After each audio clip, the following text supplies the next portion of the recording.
ഓം നമോ ഭഗവതേ സാईശ്വരായ. ശ്രീ സത്യസായി ഭാഗവതം. മായാബന്ധനം 2. ഇത്തരം ദിവ്യനാടകങ്ങൾ പലതും അരങ്ങേറവേ ഗ്രാമീണരിൽ ചിലർ പറഞ്ഞു, ഇത് ഏതോ പണ്ഡിതന്റെ പ്രേതബാധ തന്നെ. ആരോ ഒരാൾ ഒരു മന്ത്രവാദിയുമായി എത്തിച്ചേർന്നു. അയാൾ സത്യനാരായണന്റെ മുന്നിലെത്തി. മന്ത്രവാദിയെ കണ്ടയുടനെ സത്യൻ തിരക്കി. ആ ഹാ, നീ വന്നോ? നന്നായി. നീ എന്നെ എന്നും പൂജിക്കാറുണ്ടല്ലോ. ഇവിടെ വരെ വന്നതല്ലേ? എന്നെ നേരിട്ട് പൂജിച്ചതിന് ശേഷം പോയിക്കോളൂ, അതാണ് നന്ന്. മന്ത്രവാദി അക്ഷരാർത്ഥത്തിൽ ഞെട്ടിപ്പോയി. ബഹുമാന പുരസ്സരം കുട്ടിയെ വണങ്ങിയിട്ട് അയാൾ ശേഷമ്മരാജുവിനോട് രഹസ്യമായി പറഞ്ഞു, നോക്കൂ, ഈ കുട്ടി നിങ്ങളാരും കരുതുന്നത് പോലെയല്ല. ദുർദേവതകൾക്കൊന്നും ഈ ദിവ്യബാലനെ സമീപിക്കാനേ കഴിയില്ല. ബാലനോട് ആദരവോടുകൂടി പെരുമാറുക.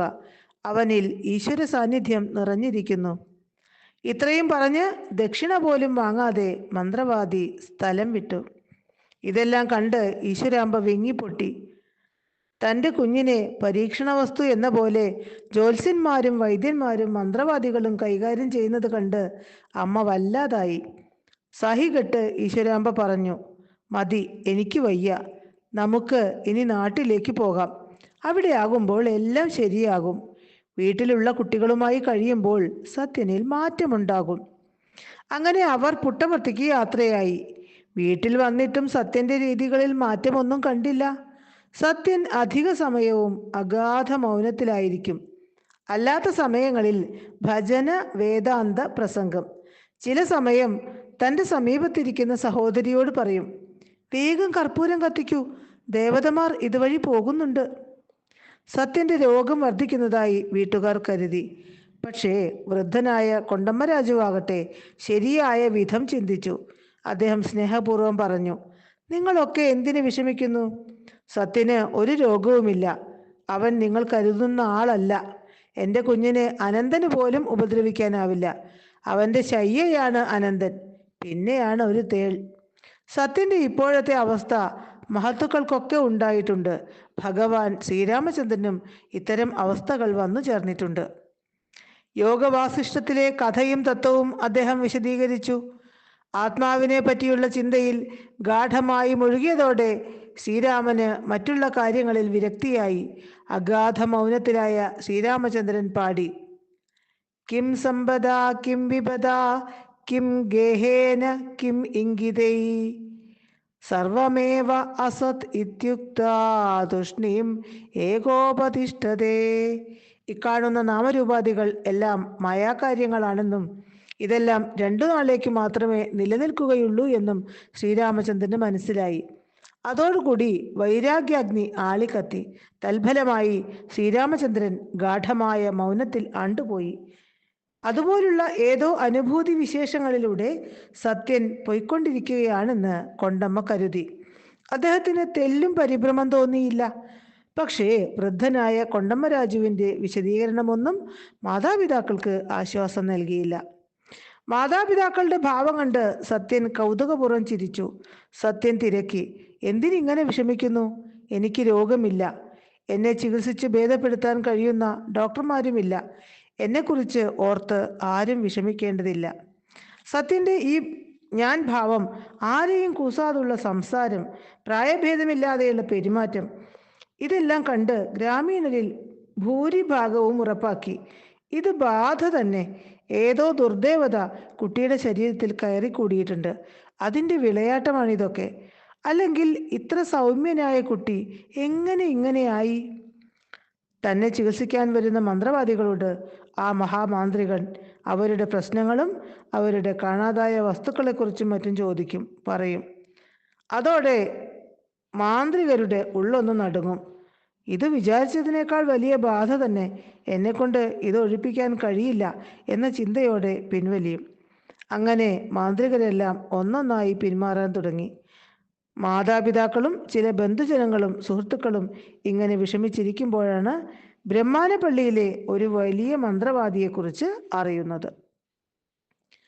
കതിരിക്ക് സമീപമാണ് ബ്രഹ്മാനപ്പള്ളി. കേട്ടപ്പോൾ അയാളെ കാണുന്നത് നല്ലത് തന്നെ എന്ന് തോന്നി. അയാൾ ഉഗ്രൻ മന്ത്രവാദി. അയാളുടെ രൂപം കണ്ടാൽ തന്നെ ഏത് ബാധയും കിടിലം കൊള്ളും. പരുക്കൻ സ്വരത്തിൽ അയാളുടെ ഉച്ചത്തിലുള്ള മന്ത്രോച്ചാരണം കേൾക്കുമ്പോൾ ആള് വിറയ്ക്കും. ഏതു ബാധയും അയാളുടെ മുന്നിൽ കീഴടങ്ങും. വീട്ടുകാരുടെ മനസ്സിൽ ചെറിയൊരു പ്രതീക്ഷ വളർന്നു. സത്യനെ സുഖപ്പെടുത്താൻ അയാൾക്ക് കഴിയും, അവർ കരുതി. നല്ലൊരു ദിവസം നോക്കി അവർ ബ്രഹ്മാനപ്പള്ളിയിലേക്ക് യാത്ര പുറപ്പെട്ടു. പക്ഷേ പ്രകൃതി ദേവിക്ക് വിഭുവിനെ ഇത്തരമൊരു പരീക്ഷണത്തിന് കൊണ്ടുപോകുന്നതിൽ താല്പര്യമില്ലായിരുന്നു. അതുകൊണ്ട് തന്നെ യാത്രയിൽ വളരെ ക്ലേശങ്ങൾ അനുഭവപ്പെട്ടു. ഗോപാലനെ ഇത്തരമൊരു പരീക്ഷണത്തിലേക്ക് കൊണ്ടുപോകുന്നതിനുള്ള മടിയായിരിക്കാം വണ്ടിക്കാളുകൾ നടക്കാൻ മടി കാണിച്ചു. ഒടുവിൽ വണ്ടിക്കാരൻ്റെ ഉയർന്നതാണ ചാട്ടയ്ക്ക് മുന്നിൽ അവ വേദനയോടെ വണ്ടി വലിക്കുകയായിരുന്നു. അവർ ബ്രഹ്മാനപ്പള്ളിയിലെത്തി. മന്ത്രവാദിയെ കണ്ടപ്പോൾ അവർക്ക് ഭയം കൊണ്ട് രക്തം ഉറഞ്ഞു. ഭീകരമായ രൂപം, മൊട്ടത്തല, കൂട്ടുപുരികം, പെരുത്ത ശരീരം, ഉലക്ക പോലുള്ള ബാഹുക്കൾ, കൈകളിലും കഴുത്തിലും കെട്ടിത്തൂക്കിയിരിക്കുന്ന കറുത്തതും ചുവന്നതുമായ ചരടുകൾ, ഏലസുകൾ. അയാളുടെ ചോര നിറമുള്ള കലങ്ങിയ കണ്ണുകൾ മാത്രം കണ്ടാൽ മതി നാവടയാൻ. അവർ മന്ത്രവാദിയോട് എല്ലാ വിവരങ്ങളും പറഞ്ഞു. കുട്ടിയെ കൊണ്ടുവരാൻ അയാൾ ആംഗ്യം കാണിച്ചു. സത്യനാരായണനെ ബന്ധുജനങ്ങൾ മന്ത്രവാദിയുടെ മുന്നിലേക്ക് നീക്കി നിർത്തി. അയാളുടെ വലിയ വട്ടക്കണ്ണുകൾ ആ പിഞ്ചു ശരീരത്തെ ആകമാനം ഒഴിഞ്ഞു. സത്യനാകട്ടെ നിസ്സംഗപൂർവം അയാളെ കരുണയോടെ നോക്കി. സത്യന്റെ കൂസലില്ലായ്മ അയാളെ ചൊടിപ്പിച്ചു. ഇന്നേ വരെ തൻ്റെ മുഖത്ത് നോക്കാൻ ഒരു ബാധയും ധൈര്യം കാണിച്ചിട്ടില്ല. ഇന്നിതാ കേവലം ഒരു ബാലന്റെ കൃശശരീരത്തിൽ കയറിക്കൂടിയ ബാധ അതിനൊരുങ്ങുന്നു. താമസിച്ചില്ല, മന്ത്രവാദത്തിനുള്ള ഒരുക്കങ്ങൾ തുടങ്ങി. ഒന്നൊന്നായി ക്രിയകൾ തുടങ്ങി. ഓരോ ക്രിയയ്ക്ക് ശേഷവും അയാൾ സത്യനെ ശ്രദ്ധിക്കും. കുട്ടി വന്നതുപോലെ തന്നെ ഇരിക്കുന്നു. അതോടെ അയാളിൽ പക ഉണർന്നു. അടുത്ത ക്രിയ കുറച്ചുകൂടി കടുപ്പമുള്ളതായി, ക്രൂരമായി. കോഴിയെ ഹോമിച്ചു. ബാധ കുട്ടിയെ വിടുന്നില്ലെന്ന് കണ്ടപ്പോൾ അജമേധം ചെയ്തു. സത്യനാരായണൻ നിത്യസത്യം പോലെ വന്ന പോലെ തന്നെ. അയാൾക്ക് കോപം കടുത്തു. രക്തം കൊണ്ട് കളം വരച്ചു. ആ കളത്തിനകത്ത് സത്യനെ ഇരുത്തി. ചുറ്റിനും പന്തം കത്തിച്ചു. വിളക്കുകൾ കൊളുത്തി. കടുത്ത മന്ത്രവാദം ആരംഭിച്ചു. അതിലും അയാൾ പ്രതീക്ഷിച്ച ഗുണം കണ്ടില്ല. ഒടുവിൽ മന്ത്രവാദി അടുത്ത ഘട്ടത്തിലേക്ക് കടന്നു. ആ ഘടോൽക്കജൻ കുട്ടിയുടെ ശിരസ് മുണ്ടനം ചെയ്ത് മാന്ത്രിക കളത്തിൽ ഇരുത്തി. നഗ്നമായ ആ പിഞ്ചു ശിരസിൽ ഉച്ചിയിൽ നിന്നും നെറ്റിയിലേക്ക് കൂർത്ത മുനയുള്ള കത്തി കൊണ്ട് ഗുണന ചിഹ്നങ്ങൾ നിരവധി വരഞ്ഞു. മുറിവായിലൂടെ രക്തമൊലിച്ചു. ആ കാഴ്ച കണ്ടവർ പിടഞ്ഞുപോയി. ഈശ്വരാംബയുടെ തല കറങ്ങി. സത്യനാകട്ടെ സ്ഥിതപ്രജ്ഞയോടെ അത് ഏറ്റുവാങ്ങി. കുട്ടിയുടെ കൂസലില്ലായ്മ ബാധയുടെ ധൈര്യമാണെന്നു കരുതി മന്ത്രവാദി നിണമൊലിക്കുന്ന മുറിപ്പാടിൽ നാരങ്ങ നീർ പുരട്ടി. പുളിരസമുള്ള ഫലങ്ങൾ പിഴിഞ്ഞ് ശിരസിൽ തേച്ചു പിടിപ്പിച്ചു.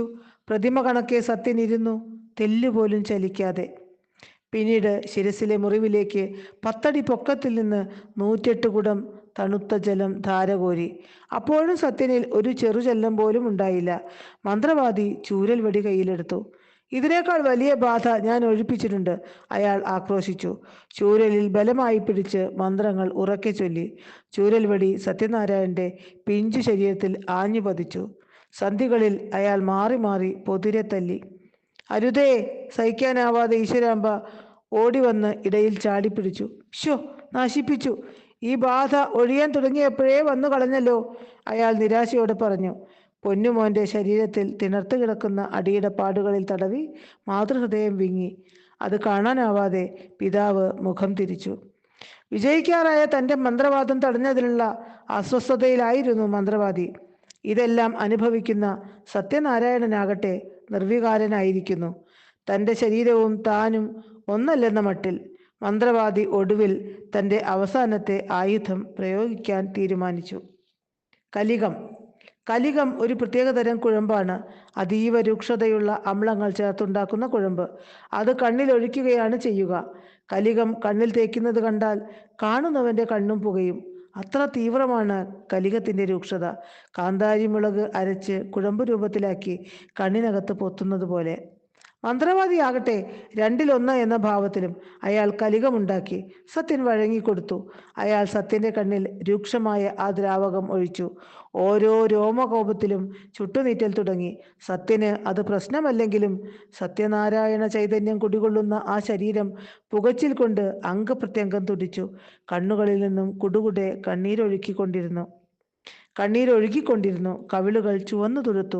താമസിയാതെ കുട്ടിയുടെ മുഖം നീര് വന്ന് വിങ്ങാൻ തുടങ്ങി. മന്ത്രവാദിയുടെ മുഖത്ത് സന്തോഷം പൊട്ടിവിടർന്നു. എൻ്റെ പ്രയോഗം ഒടുവിലേറ്റു, അയാൾ പറഞ്ഞു രസിച്ചു. സമയം മുന്നോട്ട് നീങ്ങി.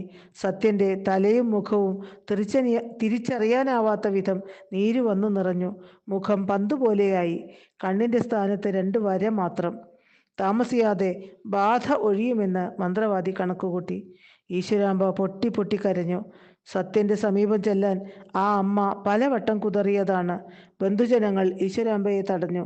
മകന്റെ നീരു വന്ന വിങ്ങിയ മുഖം കണ്ടപ്പോൾ പെദ്ദ വെങ്കപ്പയുടെ ഉള്ളം നേറി. പക്ഷേ അദ്ദേഹം പണിപ്പെട്ട് സ്വയം നിയന്ത്രിച്ചു. ആരെയും അടുത്തു വരാൻ മന്ത്രവാദി അനുവദിച്ചതുമില്ല. അമ്മയുടെ ദുഃഖം മനസ്സിലാക്കിയ സത്യൻ അവരെ നോക്കി. പിന്നീട് ആംഗ്യം കൊണ്ട് കാണിച്ചു. സമാധാനമായിരിക്കൂ, ഞാൻ ഇപ്പോൾ വരാം. ചികിത്സയുടെ ഫലമായി സത്യന് കണ്ണുപോലും തുറക്കാനാവാതായി. മന്ത്രവാദി വിശ്രമിക്കാൻ തെല്ലിട മാറി നിന്നു. അവസരം കിട്ടിയപ്പോൾ മന്ത്രവാദി അറിയാതെ സത്യൻ രഹസ്യമായി സഹോദരിയോട് ഏതോ ഒരു പച്ചമരുന്നിൻ്റെ പേര് പറഞ്ഞു. അത് പിഴിഞ്ഞ് ഔഷധമാക്കി തൻ്റെ കണ്ണിൽ പുരട്ടാൻ ആവശ്യപ്പെട്ടു. സത്യനാരായണൻ പറഞ്ഞതുപോലെ സഹോദരി പ്രവർത്തിച്ചു. താമസിയാതെ കൺപോളകളുടെയും മുഖത്തിൻ്റെയും നീര് കുറഞ്ഞു തുടങ്ങി. സത്യന് കണ്ണു തുറക്കാനും കഴിഞ്ഞു. വിവരമറിഞ്ഞ ഭീകര മന്ത്രവാദി പൊട്ടിത്തെറിച്ചു.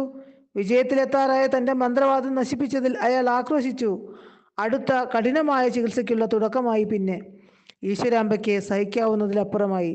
ചികിത്സ എന്ന പേരിൽ അയാൾ കാണിക്കുന്ന കൊടും ക്രൂരത കണ്ട് ആ അമ്മ കിതച്ചു. മതി, എൻ്റെ കുഞ്ഞിനെ ചികിത്സിച്ചത് മതി. അവൻ്റെ രോഗം മാറണ്ട, ഞാനത് സഹിച്ചു കൊള്ളാം. ഈശ്വരാമ്പയുടെ കോപതാപങ്ങളോടുകൂടിയ ആവശ്യത്തിന് വഴങ്ങുകയേ പിന്നെ എല്ലാവർക്കും നിവൃത്തിയുണ്ടാവുള്ളൂ. അങ്ങനെ ചികിത്സ പകുതിക്ക് വെച്ച് നിർത്തി തിരിച്ചു പോരേണ്ട അവസ്ഥയായി. മന്ത്രവാദി താക്കീത് നൽകി. 6 മാസത്തിനകം കുട്ടിയെ കൊണ്ടുവന്ന് മന്ത്രവാദം പൂർത്തീകരിക്കണം, അല്ലെങ്കിൽ അയാൾ പറഞ്ഞതുപോലെ ചെയ്തു കൊള്ളാമെന്ന് അവർ സമ്മതിച്ചു. അപ്പോൾ മന്ത്രവാദി വെങ്കമ്മയെ ചൂണ്ടിക്കൊണ്ട് പറഞ്ഞു, അവരെ കൂടെ കൊണ്ടുവരികയും അരുത്. കാരണം വെങ്കമ്മയായിരുന്നു സത്യന്റെ നിർദ്ദേശപ്രകാരം മറുമരുന്ന് ചെയ്തത്. മന്ത്രവാദി പറഞ്ഞ എല്ലാ കാര്യങ്ങളും വീട്ടുകാർ ഉടനടി അംഗീകരിച്ചു.